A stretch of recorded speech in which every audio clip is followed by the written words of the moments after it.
मैं डॉक्टर धर्मेंद्र खांडल पिछले लगभग 2 दशकों से रणथंभौर के पास कार्यरत हूँ और मेरा काम है यहाँ के वन्य जीवों पर रिसर्च करना एवं उनके कंजर्वेशन के लिए काम करना। आज का मॉड्यूल हम बात करेंगे मैमल्स पे। मैमल्स की मैं एक सामान्य जानकारी यहाँ पे देना चाहूँगा। इस मॉड्यूल के बाद के जो मॉड्यूल्स हैं इनमें हम विशेष 1 by 1 एक मैमल्स ग्रुप को हम लेंगे और हम उनके बारे में अध्ययन करेंगे। मैमल्स यानी स्तनधारी प्राणी। स्तनधारी मतलब जो स्तन को धारण करते हैं, जो स्तन ग्रंथियां रखते हैं एवं अपने बच्चों को दूध पिलाते हैं। स्तनधारी की कुछ विशेषता और भी होती है, जैसे कि उनके शरीर पर बाल होते हैं एवं स्वेद ग्रंथियां होती हैं, यानी पसीना की ग्रंथियां। पसीना उनके तापमान को नियंत्रित करता है क्योंकि वो गर्म रक्त वाले प्राणी होते हैं। ये गुण इनको पक्षियों एवं सरीसृपों से अलग करते हैं।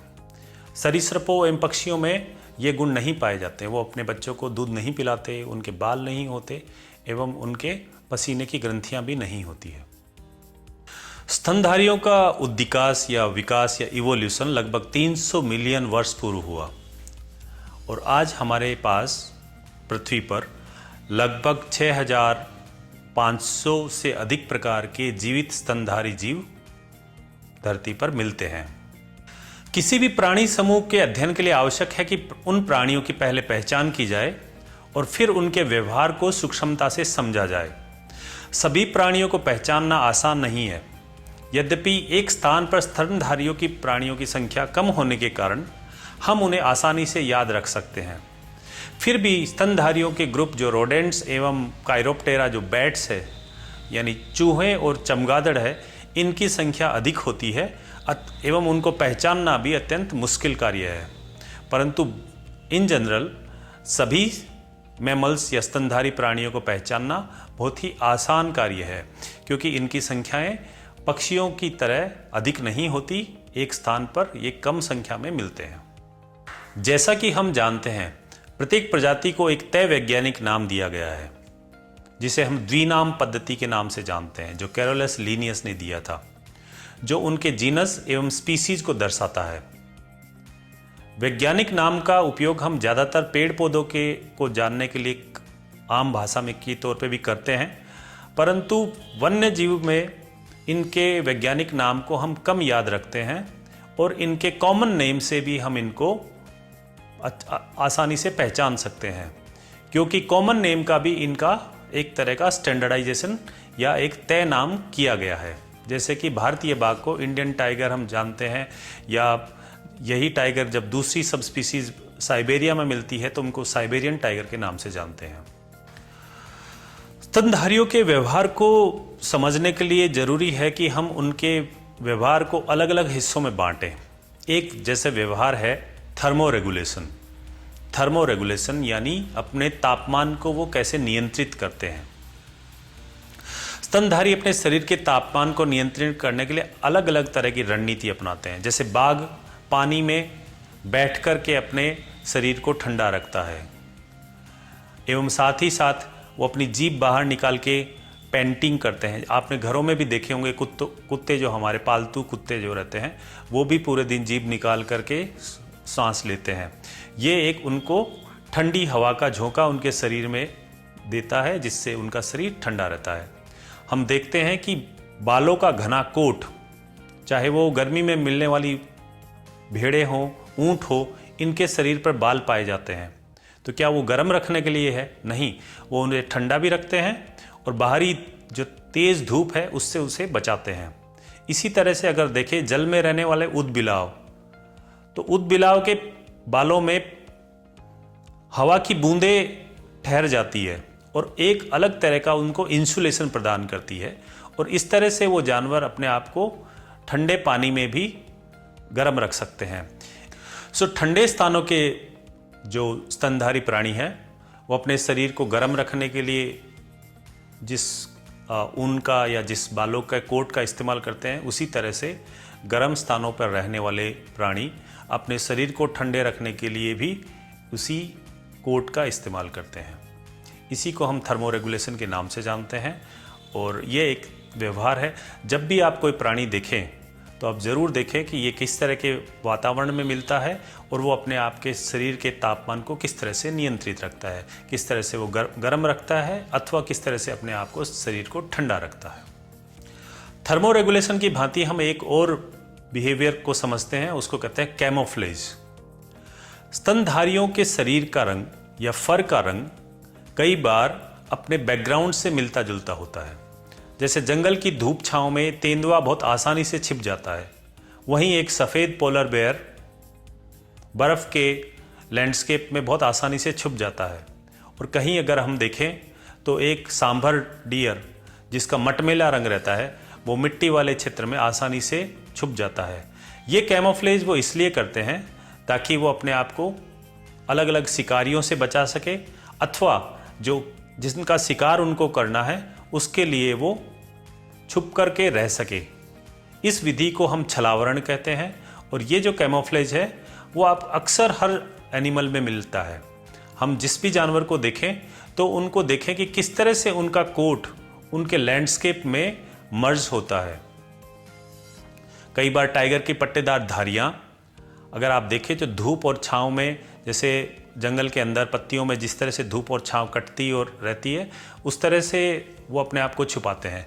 कई बार जैसे अगर आपने जेब्रा देखा है तो उसमें जो धारियां होती है वो उसके शरीर को एक दूसरे में छिपा देती है और जो लायन या सिंगों का झुंड उनको पीछा कर रहा है वो आसानी से अपने टारगेट पे नज़र स्थापित नहीं कर सकता है। कभी आगे का जेब्रा उनसे आगे निकल जाता है, कभी पीछे रह जाता है और वो कहीं कंफ्यूज होकर के सिंह अपने शिकार को पकड़ने से वंचित रह जाते हैं। तो इस तरह से कैमोफ्लेज ना केवल उनको एक सक्षम शिकारी बनाते हैं बल्कि साथ साथ में उनको शिकार होने से बचाते भी है। तो आप जब भी किसी स्तनधारी प्राणी को देखें तो अंदाज लगाइए कि वो किस तरह से अपने आप को कैमोफ्लेज कर रहा है। रिप्रोडक्शन एवं बच्चों का विकास स्तनधारियों में एक बहुत ही जटिल प्रक्रिया है। नर एवं मादा जब प्रजनन की आयु प्राप्त करते हैं तो हमें ये देखना होता है कि कौन सा एनिमल किस उम्र में प्रजनन योग्य होता है। अगर हम देखें तो एक टाइगर जो है लगभग 4 साल बाद में एक नर टाइगर प्रजनन क्षम होता है, जबकि मादा जो है वो 3 साल में ही प्रजनन के योग्य हो जाती है। परंतु अलग अलग एनिमल अलग अलग अवस्था में प्रजनन योग्य होते हैं। इसी तरह से अगर देखें तो मादा के पास नर जब रहते हैं, संसर्ग करते हैं और बच्चे पैदा करते हैं तो इनके बाद बच्चों का लालन पालन भी एक बहुत ही जटिल प्रक्रिया है। कुछ बाघिन जो है वो 2 साल तक बच्चों को अपने साथ रखते हैं। इसी तरह से वुल्फ जो है मात्र 1 वर्ष में ही अपने बच्चों को अपने से दूर कर देते हैं। तो ये भी देखने योग्य बात होती है कि कौन सा एनिमल है जिनमें बच्चे जो है किस तरह से माँ बाप के साथ कितने दिनों तक रहेंगे। और कई बार इसमें केवल जो लालन पालन में माता का ही रोल सबसे महत्वपूर्ण होता है वन्य जीवों में। इनका रिप्रोडक्शन एवं इनके बच्चों का विकास में जो भूमिका रहती है वो अपने आप में बहुत ही इंटरेस्टिंग बिहेवियर एनिमल का होता है। आवश्यकता है कि हम इस तरह के बिहेवियर को गहनता से स्टडी करें, परंतु ये एनिमल के अकॉर्डिंग और उनके मैमल्स के अकॉर्डिंग बदलते रहते हैं। लाइफ स्पान, स्तनधारियों का जीवन काल विभिन्न तरह का हो सकता है। जहाँ एक छोटा चूहा 2 वर्ष तक जिंदा रह सकता है, वहीं एक बड़ी व्हेल मछली जिसको जो भी एक स्तनधारी है, मछली कहते हैं हम उसे, वो 200 वर्ष से अधिक समय तक जिंदा रह सकती है।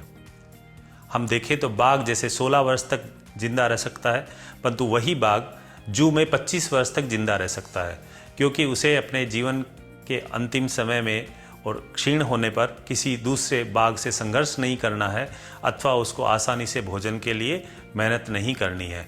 तो हम देखें तो इनकी उम्र अलग अलग हो सकती है और ये एक बहुत ही रोचक विषय होता है कि कोई प्राणी कितने समय तक जिंदा रहेगा, क्योंकि इंसानों की उम्र को हम मानते हैं कि वो लगभग 100 वर्ष जिंदा रहते हैं, परंतु जब हम देखते हैं कि बाघ पूर्ण जीवन काल अपना जंगल में 16 वर्ष में ही अपना पूर्ण कर लेता है तो ये स्थिति देखने लायक होती है कि हम उसके बारे में और जानें। आयु का पता लगाने के लिए कई बार उनके दांतों की स्थिति देखी जाती है, कई बार नाक के आगे का रंग भी देखा जाता है। अगर किसी बाघ का नाक के आगे का रंग गुलाबी है, इसका मतलब है कि वो अभी सब एडल्ट बाघ है या बच्चा बाघ है, कब है अभी, ना कि पूर्णतया से वयस्क बना है। धीरे धीरे वयस्कता हासिल करने पर उसके आगे नाक का जो नॉस्ट्रिल का पार्ट है वो काला होता जाता है। तो ये बहुत ही अत्यंत रोचक विषय है, इसके बारे में भी हमें याद मतलब देखना चाहिए और इस विषय को पढ़ना चाहिए। हालांकि हर एक एनिमल की आयु याद रखना अत्यंत मुश्किल कार्य है। लोकोमोशन या किस तरह से वो गति प्राप्त करते हैं। एनिमल जो है आप जानते हैं कि जल में, स्थल में, पेड़ पर, हवा में, हर जगह मिलते हैं। अगर आप देखें तो उनकी शरीर की बनावट उनके गति के और उनके स्थल जहाँ पे रहते हैं उनके अनुरूप बनी है। मानते हैं कि चीता सबसे तेज दौड़ने वाला प्राणी है, उसी तरह से स्लोथ जो है वो सबसे धीमे चलने वाला प्राणी है। चमगादड़ के हाथों में बीच में झिल्ली नुमा जो त्वचा मिलती है उससे वो उड़ भी सकते हैं, और चमगादड़ भी एक स्तनधारी प्राणी है। हम मानते हैं कि जैसे डॉल्फिन जो है पानी में तैरने वाली मछली की तरह है, परंतु वो एक स्तनधारी है, वो भी अपने बच्चों को दूध पिलाती है। राजस्थान में आप जानते हैं कि डॉल्फिन भी मिलती है। धौलपुर के जो चंबल का जो नदी है उसमें डॉल्फिन देखी जा सकती है। तो इस तरह से अलग अलग एनिमल हमारे यहाँ मिलते हैं और हमें देखना होगा कि किसकी स्पीड कितनी है, क्योंकि कई बार कुछ लोग इसमें बहुत रुचि रखते हैं कि एक तेज़ दौड़ने वाला चीता जो भारत से अब विलुप्त हो गया। चीता और लेपर्ड में फ़र्क है। अब हमारे यहाँ लेपर्ड तो मिलता है जिसे हम तेंदुआ कहते हैं या बघेरा कहते हैं, परंतु चीता भारत से विलुप्त हो गया। तो चीता सबसे तेज़ धरती पे दौड़ने वाला प्राणी के रूप में जाना जाता है। वो एक स्तनधारी है। लगभग उसकी स्पीड को मानते हैं कि वो 80 किलोमीटर प्रति घंटा की रफ्तार से दौड़ सकता है। तो लोकोमोशन में हम देखते हैं कि पेड़ों पर रहने वाले बंदर जिनकी पूंछ बहुत लंबी होती है वो उनको संतुलन में सहयोग करती है। इसी तरह से हम देखते हैं कि कुछ बिल्लियाँ जो पेड़ों पर रहती है, कुछ सीवेट्स जो पेड़ों पर रहते हैं, वो उनकी पूंछ भी लंबी होती है, वो उनको संतुलन में सहयोग करती है। तो हम अलग अलग प्राणियों की गति को हम तुलनात्मक अध्ययन करके उनको याद रख सकते हैं कि कौन सा प्राणी कितना तेज़ दौड़ सकता है। और ये जो विषय है ये बहुत सारे लोग इसमें भी काफ़ी इंटरेस्ट रखते हैं कि किस प्राणी से, क्योंकि वो शायद इससे अपना अंदाज़ लगाते हैं कि वो अगर उनके पीछे दौड़ेगा तो भाग सकते हैं या नहीं भाग सकते। कई बार जैसे हम मानते हैं कि भारी भरकम हाथी वो इतना तेज़ नहीं दौड़ पाता होगा, परंतु वो बहुत ही आसानी से काफ़ी गति से आदमी को पीछे छोड़ सकता है। इसी तरह से भालू भी काफ़ी गति से आदमी का पीछा कर सकते हैं। तो ये जो चीज़ें हैं कई बार लोगों को इंटरेस्ट का एक विषय रहता है कि कोई प्राणी कितना तेज़ दौड़ सकता है या गति प्राप्त कर सकता है।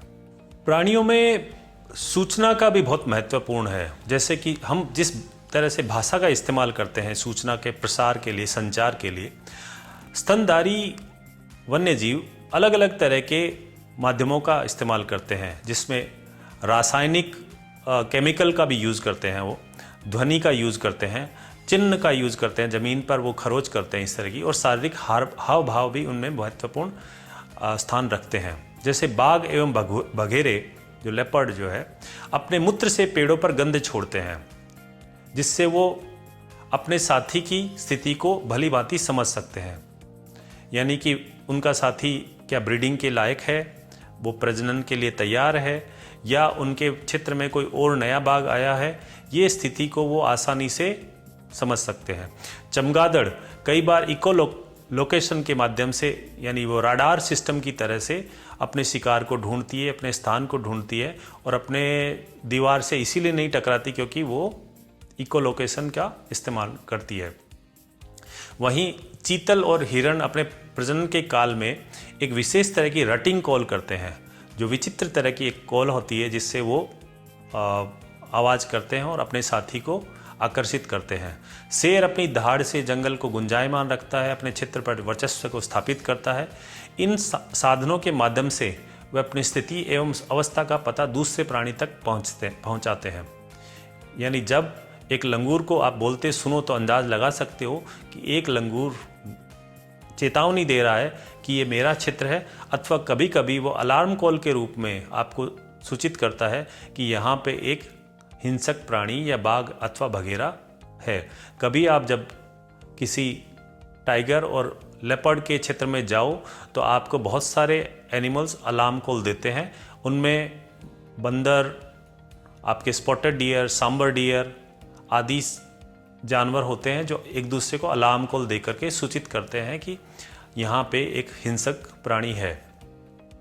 तो ये जो सूचना के माध्यम है वो इसमें बहुत ही रोचकता रखते हैं। अगर आप देखो तो एक बाघ जो है अपने मूत्र से पेड़ों पर गंध छोड़ता है एवं अपने स्थान को भी सुरक्षित करता है कि ये मेरा क्षेत्र है, अपनी टेरिटरी को स्टैब्लिश करता है।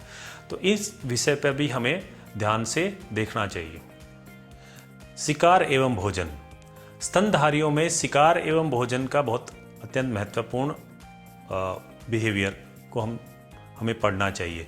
प्राणियों को उनके भोजन के आधार पर मांसाहारी, शाकाहारी, सर्वाहारी एवं मृत जीव भक्षी में बांटा गया है। इन जीवों का व्यवहार एवं शरीर की बनावट भी इसी अनुरूप बनती है। जैसे मांसाहारी जीवों के दंत मांस काटने के लिए बने हैं एवं शरीर दौड़ करके पीछा करके शाकाहारियों को पकड़ने के लिए बना है, शाकाहारी अथवा उनके शिकार को पकड़ने के लिए बना है। उसी तरह शाकाहारियों के दांत घास को चबाने के लिए बने हैं। मृत भक्षी जीवों का जो जबड़ा है वो हड्डी को चबाने के लिए बना है ताकि वो हड्डी में जो मज्जा है उसको भी निकाल सके। इसी तरह से अगर हम देखें तो बंदर में जो सेलुलोज जो पत्तियां खाते हैं उनमें अपेंडिक्स जो हमारे लिए एक अवशेषी अंग बन गया है, बंदर में अभी भी वो सेलुलोज को पचाने के लिए सक्रिय रूप से कार्य करती है। बाघ हर 5 दिन में एक चीतल हिरण साइज के प्राणी का शिकार करता है। इसी तरह से अगर हम देखें तो भालू विभिन्न प्रकार के भोजन से अपना जीवन यापन करते हैं जिसमें दीमक एवं फल आदि शामिल है। अगर हम देखें तो बहुत सारे हिरण ग्रेजिंग करते हैं एवं ब्राउजिंग करते हैं।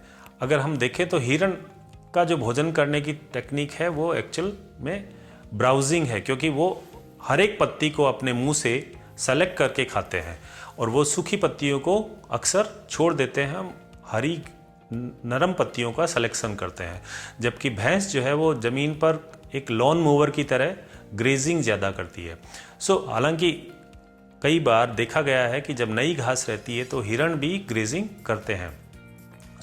खाने के अंदर भी इनमें बहुत सारा विभेद है और हर एक जानवर को हम उनका सूक्ष्मता से अध्ययन करें और समझें कि कोई प्राणी किस तरह से भोजन को ग्रहण कर रहा है। सामाजिक विन्यास या सोशल स्ट्रक्चर। स्तनधारी प्राणियों में सामाजिक विन्यास अत्यंत विकसित स्वरूप में मिलता है। जैसे बंदर में नर बंदर के साथ अनेक मादाएं रहती है, बच्चे रहते हैं और कभी कभी नर बंदरों का एक ग्रुप अलग रहता है जिसे हम मेल बैंड कहते हैं। इसी तरह से जो टाइगर है वो अकेला सॉलिटरी एनिमल है, जबकि अगर हम हिरण को देखें तो वो एक सोशल एनिमल है। उसके समाज में बहुत सारे अन्य साथी उनके साथ रहते हैं। कई बार सब एडल्ट हिरण उनके साथ रहते हैं, उनके बच्चे उनमें रहते हैं। इसी तरह से अगर हम देखें तो हाइना जो है वो एक सामाजिक प्राणी भी है और साथ साथ में एक तरह से अकेले रहने वाला प्राणी भी है, क्योंकि वो दोनों स्थिति के बीच में रहता है। अक्सर भारतीय हाइना जो स्ट्राइप्ड हाइना कहते हैं वो एकल रहने वाला प्राणी है, परंतु जब डेनिंग की बात आती है, जब वो बच्चे देते हैं अपनी मांद में, तो वो मांद एक साथ एकजुट होकर के बनाते हैं। 4-5 हाइना फीमेल एक साथ बच्चों को और एक दूसरे के बच्चों का भी वो ध्यान रखती है। इसी तरह से कई बार फॉक्स में देखा गया है कि मौसियाँ और उनकी जो बड़ी बहनें भी अपने उनका ध्यान रखती है। यानी ये जो संबंध है हालांकि वन्य जीवों में नहीं मिलते हैं, परंतु फिर भी वो नज़दीक की जो अन्य मादाएं भी है वो माँ के अलावा अपने उन बच्चों का भी ध्यान रखती है। तो सामाजिक विन्यास को समझना अत्यंत रोचक विषय होता है, परंतु इसके लिए अत्यंत समय आपको फील्ड में देना पड़ेगा एवं इस विषय को समझना पड़ेगा। ये थे वन्य जीवों के व्यवहार परंतु साथ ही साथ अगर हम देखते हैं जो स्तनधारियों के मानव के साथ संपर्क और उसके साथ जो जीवन में उनका प्रभाव, तो हम देखेंगे कि मानव जीवन एवं सांस्कृतिक जीवन में स्तनधारियों का स्थान बहुत ही महत्वपूर्ण है। उनका जीवन पर गहरा प्रभाव है। सारे पशुओं एवं पालतू जानवरों का विकास कहीं न कहीं किसी वन्य जीव से हुआ है, चाहे वो गाय, भैंस, बकरी अथवा कुत्ते एवं बिल्ली हो। जैसे बिल्ली, वाइल्ड एशियाटिक कैट से इसका हम उद्भव मानते हैं भारत में। इसी तरह से जो वाइल्ड कैट है वो अभी भी अपने प्रारूप में, वन्य जीव प्रारूप में हमारे बीच में मिलती है, परंतु जैसे गाय है उसका कोई भी वन्य जीव का प्रारूप अब हमारे बीच में नहीं है। भारत की गाय को हम ज़ीबू काऊ कहते हैं। इसके अतिरिक्त बाघ को हम देखें तो वो देवी के वाहन के रूप में हम उसकी पूजा करते आए हैं तथा शक्ति के प्रतीक के रूप में हम देखते हैं। कई बार राजा महाराजाओं के महलों में दीवारों पर भी आपने बाघ की खालों को टंगा देखा होगा, क्योंकि शिकार के समय में, पुराने समय में, स्टेट टाइम में इनका शिकार बहुत हुआ करता था। अगर भारत की संस्कृति में देखो तो वन्य जीव हर जगह रचे बसे हैं। हर देवता किसी न किसी रूप से किसी प्राणी के साथ उसको दिखाया गया है। कोई उसका वाहन है, कोई उसके साथ रहते हैं एवं उसको एक प्रतीक के रूप में देखा गया है। जैसे कि मानते हैं कि वराह जो है, जो सूअर है, वो इस धरती को अपने आगे के दांतों में उठा के रखता है। तो इसी तरह से कोई अवतार के रूप में, कोई संस्कृति के किसी न किसी पहलू को हर जगह वन्य जीव, स्पेशली स्तनधारी, कहीं जरूर से मिलता है। ये एक बहुत ही इंटरेस्टिंग विषय होगा कि हम विषय को समझें एवं अपनी माइथोलॉजी और अपने पुराने चीज़ों को जोड़ते हुए किसी के साथ उसके बारे में हम चर्चा करें। जब हम बात करते हैं वन्य जीवों की, तो वन्य जीव को जब समझते हैं तो साथ साथ में, चूँकि हम इंसान हैं, विकसित प्राणी हैं, तो हमारी जिम्मेदारी होती है कि बाकी जीवन भी धरती पे रहे। और स्तनधारियों के जीवन को सबसे अधिक खतरे भी मनुष्य के कारण ही है। इन जीवों को दो तरह के कष्ट मुख्यतः है। एक, इनका शिकार। अक्सर सारे के सारे भारत में मिलने वाले जो स्तनधारी है, इनको प्रोटेक्टेड घोषित किया गया है एवं उनका शिकार निषेध है, जिसे हम पोचिंग बोलेंगे। एक ज़माने तक जो हंटिंग था, अब वो पोचिंग बन गया। हंटिंग मतलब वैध रूप से भी उनका शिकार किया जा सकता है, परंतु अब जो है वो शिकार करना अवैध है, इसलिए उसको पोचिंग कहना उचित होगा। उनके लिए दो मुख्य कष्ट है। एक है शिकार, दूसरा है हैबिटाट नष्ट होना। शिकार उनके अंगों के लिए कई बार अंतर्राष्ट्रीय व्यापारी उनकी डिमांड रखते हैं, कई बार स्थानीय लोग उसको मांस खाने के लिए इस्तेमाल करते हैं। हैबिटाट नष्ट होना उससे भी बड़ा खतरा है, जो जंगल के स्थानों पर होने वाले कब्जे, अवैध खनन एवं उसके साथ साथ में जंगल में लगने वाली आग आदि से उसका हैबिटाट नष्ट होता है। वन विभाग अक्सर इसके लिए काफ़ी संघर्षरत रहता है एवं कई बार कई गैर सरकारी संस्थाएं भी इसके कंजर्वेशन के लिए प्रयास करती है।